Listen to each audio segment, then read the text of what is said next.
This is Dr.RED Panda. Do you believe it?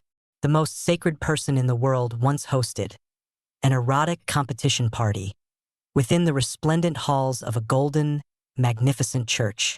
He preached abstinence, holiness, and redemption with every word. Yet under candlelight, he enjoyed watching 50 prostitutes dance naked for his amusement, and even devised a contest to collect semen. The winner would receive gold coins and blessings. Who was he? The Pope, the supreme leader of the Roman Catholic Church. The key to heaven in the eyes of believers, yet he personally turned the Holy Temple into a stage for lust. While he loudly proclaimed, "The Lord is watching us," he embraced his mistress and held his illegitimate child, exchanging indulgences for wealth and the bedroom for military power, binding faith, sex, and politics to the same bed. And all of this is not fiction, not made up, but real history. It happened at the juncture of the Middle Ages and the Renaissance. When faith was abused, the Pope was no longer a servant of God, but a master of power, a godfather of eroticism. I am Dr. Red Panda. Today, we are going to uncover this scandalous archive suppressed by history, a true record of sex, power, and the complete collapse of faith, the secret files of the fallen popes. The erotic court of Pope Alexander VI. In 1492, while Columbus was sailing the seas in search of a new world, Rome welcomed a new pope. His name was Rodrigo Borgia, known to history as Alexander VI. He wasn't a holy father. He was Rome's most cunning old fox. Before he even became pope, he had a longtime mistress named Venazia Catanii. Together, they openly raised 4 illegitimate children. The most infamous of them all was the master of political intrigue Cesare Borgia, later hailed as the model prince in Machiavelli's The Prince. The Vatican was no longer a sacred temple, but a theater of lust and assassination. On one particular night, All Hallows' Eve, 1494, the Vatican hosted an extravagant banquet. But the theme wasn't prayer, it was nude contests. 50 prostitutes were invited into the papal hall, where they performed nude dances before the Pope and his cardinals. Then came the competition. Whoever could collect the most chestnuts, a symbol of semen, would win a golden prize. This scandalous event had a name: the Banquet of Chestnuts. That's right, this isn't internet fiction, but a real papal party recorded in historical documents. Cardinals placed bets, prostitutes competed, and Alexander VI sat above it all, like a Roman emperor, watching coldly as desire flowed through the crowd. But lust was not his most dangerous trait.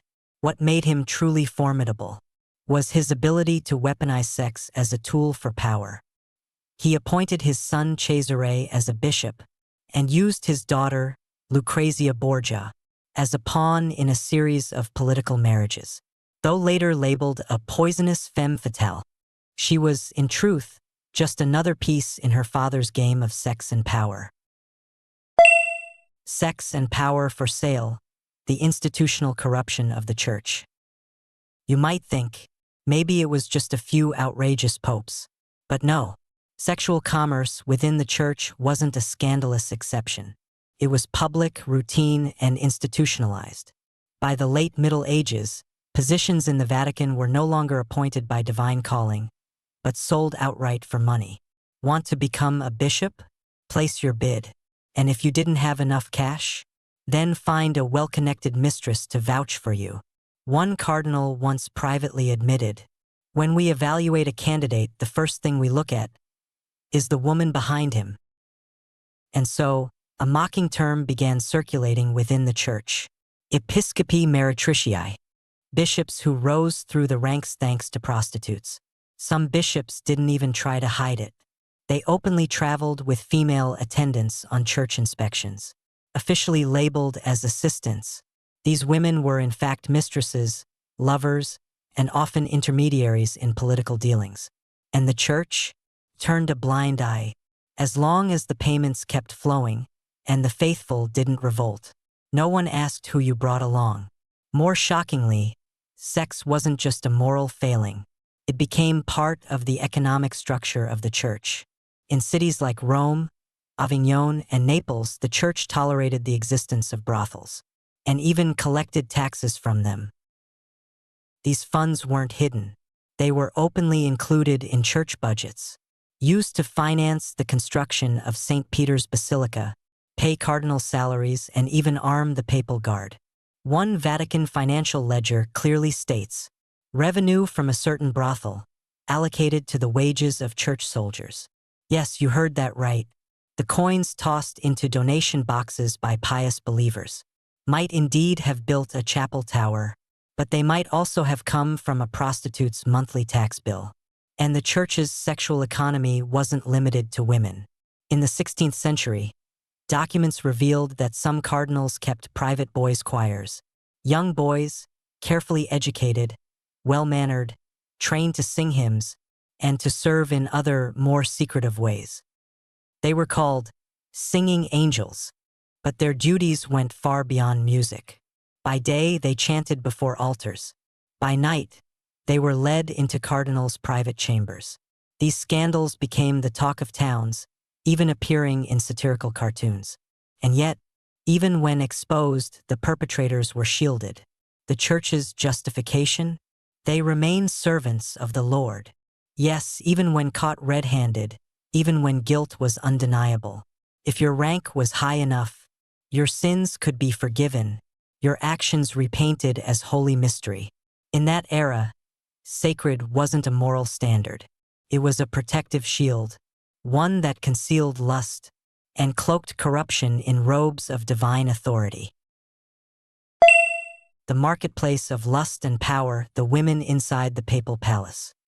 If the Borgia family made sexuality public within the church, then their successors elevated it, turning sex into a political weapon. Inside the hidden chambers of the papal palace, it wasn't just lavish banquets and ornate carpets. It was a silent exchange market, where women's bodies became bargaining chips for church offices, land, and military power. After Pope Alexander VI, many popes and cardinals continued this practice. They arranged for their mistresses to serve as ladies-in-waiting within the Vatican, not merely as companions, but as seductive hostesses for powerful nobles and foreign dignitaries.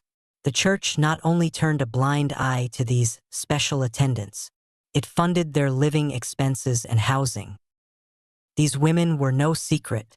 They were an open, tolerated part of the system. One of the most telling cases happened under Pope Paul III. Though he publicly pushed for church reform, he secretly placed his own granddaughter into the Vatican's inner circle. She was married off to a Spanish nobleman in a lavish wedding officiated by the Pope himself, a marriage of loyalty designed to seal a political alliance. This was no isolated incident. Many mistresses, after some pillow talk diplomacy, secured bishoprics, church contracts, and even military aid for their families. In this world, sex was no longer a private indulgence. It became a blatant form of political negotiation. Meanwhile, popes increasingly used money to buy loyalty and used women to seduce it. Young, beautiful women were sent abroad on diplomatic missions, using their charm and bodies to win favors for the church. These Vatican female envoys were often more effective than formal diplomats. They knew how to smile, how to flirt, and most importantly, how to sway a prince's vote at a church council. And behind them sat the Pope, high upon his golden throne, preaching the gospel, while quietly pulling the strings of European politics. At the time, a biting satirical verse circulated widely. The Pope's mistress walks with the Holy Son, whispering sweet nothings, promising salvation. It was the perfect portrait of the era, where lust and politics, faith and transaction had become one and the same. No one could say for sure who was really in control, the men of God or the women in their beds. In the 16th century, the faithful had finally had enough. Their eyes no longer lingered on golden domes or the jeweled robes of bishops. Instead, they turned toward a quiet figure in the shadows. Not a nobleman, not a cardinal, but a man holding a single sheet of paper. With steady hands, he nailed 95 lines of fury to a church door. In that moment, the gears of history began to turn. A storm of faith and power was about to erupt. The collapse of faith, a cry of protest that sparked religious war. While the high ranks of the church drank and reveled in their golden halls, trading offices and indulging in excess, ordinary believers were selling their possessions just to redeem a single soul. In the early 16th century, the Roman Catholic Church began selling indulgences. If you had the money, even a murderer could buy their way out of hell. Pope Leo X boldly declared, "Every indulgence sold lays one more brick for St. Peter's Basilica." That one sentence ignited Europe's powder keg. In 1517, a German monk named Martin Luther picked up his pen and wrote the 95 Theses, nailing them to the door of the Wittenberg Church. He demanded answers. Why can the Pope sell access to heaven?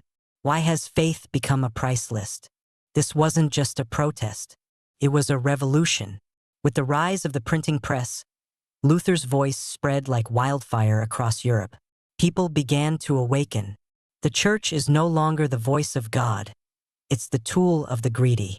A sweeping reformation erupted. Protestantism was born. Catholic authority began to crumble, and Europe plunged into division, hostility, and endless wars. Some burned their indulgences. Some shattered religious icons. Some chose death over accepting the Pope's forgiveness.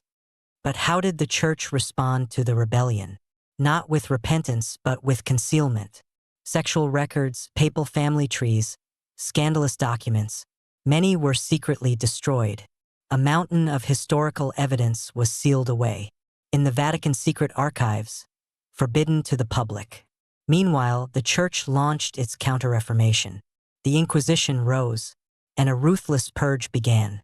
Any dissenting voice was labeled heresy and met with flames. Yet we cannot lay all the blame on history. This collapse of faith revealed something far more human. When sex and power unite, who still believes God is speaking the truth? In the end, the Pope still sits upon the throne of St. Peter, but we can no longer believe in him unconditionally. The trilemma of sex, power, and faith. Looking back, who, in the end, should bear the blame for this descent into corruption? The Pope? The Papal Court? The faithful? Or should we instead be asking, is power inherently drawn to sex? And when God holds the reins of power, to whom can human desire truly confess? The Pope was once called Christ's vicar on earth, but he too ate, drank, lusted, envied, and killed. The closer he came to divinity, the more clearly he exposed the rawest depths of human desire. Perhaps the real corruption lies not in one man or one institution, but in our own fantasy of the sacred. Yes, the modern Vatican has long since reformed, but that forbidden Vatican secret archive, filled with taboos, remains sealed to this day. We thought faith was pure, but history shows us it's tangled with sex, money, and war. We thought God lived in heaven, but perhaps he, too, once dwelled in a golden chamber beside a brothel. So the question stands, when holiness becomes a business, when innocence is merely branding, what's left to believe in? Is faith a source of comfort, or just a veil we draw because we fear seeing the truth? And you, are you ready to pull that veil aside?